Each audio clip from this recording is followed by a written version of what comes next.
Hey, it's Dr. Amanda with StraightSmile Solutions, StraightSmileSolutions.com, and today we're going to tackle the subject of impactive canines from a slightly different direction. I have a lot of other videos about impactive canines, how to do expose and bond, how to select cases for expose and bond. So if you want to listen to those, you'll want to go into my channel and just look up impacted canine or canine, and all those videos should show up. Today we're going to take it from a different direction. We're going to talk about, can we not do the expose and bond? Can we leave the impacted canine? So impacted canines are pretty common. I have a daughter who has one, and as far as I know, we never had him in our family. So she has a hard one too. But it's for the most part genetic, but it also can be related to inadequate expansion arch development as a kid, habits, and other things. In her situation, it definitely wasn't related to the latter, so it must have been genetic. I blame it on my husband. But in any case, hopefully he doesn't listen to this video. Can we leave them? So I get this question all the time. You're taking a pano, and sometimes the patient has no idea they even have it, right? Maybe they have the baby tooth that's still there and they just thought that was the canine all this time.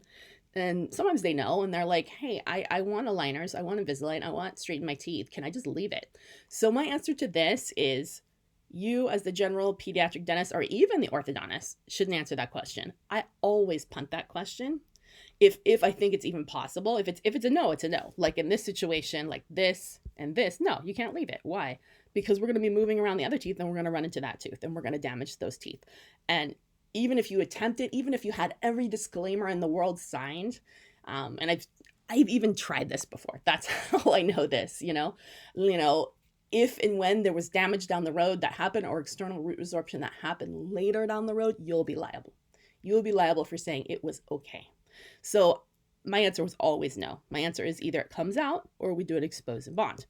Now, what if it's high and dry up like this? I'm looking at this, I'm like, it's probably fine to go ahead and do it. But guess what? I'm not making that call. I am going to let the expert, the specialist in this topic, make that decision. So whether you're sending it to a dental radiologist to interpret the CBCT, not a PAN, but a CBCT, or you're sending it to an OS to interpret the CBCT, I specifically like to ask in the referral slip, patient is interested in orthodontics, Invisalign, whatever. Is it okay? Please take CBCT and interpret and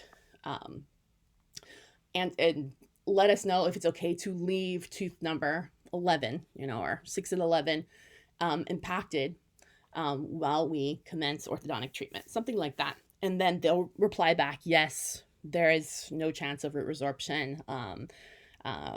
There's no pathology, it's okay to leave it. So it's important that you get that in writing back, because if and when you were to do treatment, say in a case like this, or even a case that's a little bit, maybe a little more iffy, if later down the road there was root resorption or damage to the healthy teeth, you would be liable if you didn't have that release, okay? So that way it puts the responsibility on the interpreting dentist to make that call. So just FYI, and of course you want to have your informed consent done. There is a section on this kind of stuff in most informed consents, but make sure it's there. But you would maybe want to have a more robust one. You can create your own, things like that. But yeah, if it's erupted and anywhere near the roots that I can tell of the teeth I'm going to be moving, it's a big fat no. Nope, no way, not happening.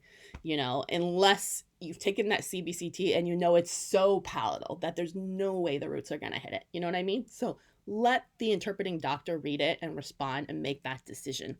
Do not let patients push you around, because it's so common that patients do this, where they're like, oh, it'll be fine, I don't care. Well, you are going to care if all your front teeth fall out because we damaged them, right? You will care, 5 years down the road, 10 years down the road. So we need to make sure we're first doing no harm. And if we know better, we can't be pushed around to do things. All right. Thanks so much.